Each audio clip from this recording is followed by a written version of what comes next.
Valens Research, Uniform Financial Analytics. For Mastercard, this is a great example of the distortions that you can see in as-reported metrics and how they can make you misunderstand a company's strategy, success, and really how you should think about a company overall. Mastercard's as-reported ROA, if I turn this off, has been basically flat since 2008. Right, since this company, the company went public in 2006, but 2 years after it went public, basically what as-reported metrics tell you is since then returns have plateaued. This company has basically been the exact same company. It's grown, right? If I turn this up too, it has grown every single year, but it has not been able to improve its returns.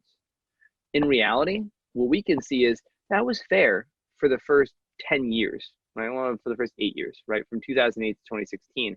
But since 2016, this company's returns haven't been flat. They've basically been up from 50% to 75%. That's a massive ramp in profitability, representative of what's really gone on for MasterCard as they've gotten more and more exposed to digital payments, not just credit card swipes, but literally being one of the backbones for everything that's going on in e-commerce. What has that meant? That has meant their returns have surged because they have been able to expand their profitability because they've got more people swiping on the network. If you look at the as-reported metrics, you would look at this and you wouldn't think that was the case. You would actually think that returns are stagnant and they're not getting any benefit here. They're just growing the business. In reality, they're not just growing the business. They're amplifying returns too. And that's incredibly powerful for understanding what the market's thinking and whether or not a company looks undervalued or not. Right? For MasterCard, you might look at a 33 times PE or 34 times PE or 33 times adjusted PE. And you might say for a company that has flat returns, that's not very compelling because, if growth ever slows down, they're going to have an issue. But what we can see is that in reality, a 33 times PE makes perfect sense. You've got a company that can grow and improve its returns, do both of those things. That's the kind of company that can compound phenomenally. And we can see that with the white bars too.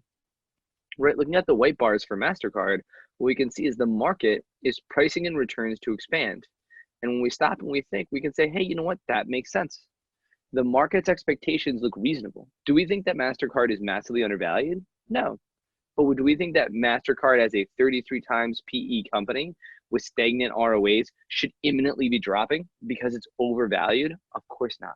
And that's what's so valuable about looking at the framework using uniform accounting when you can see the real trends of a business. Valens Research, the world's leading source for uniform financial analytics.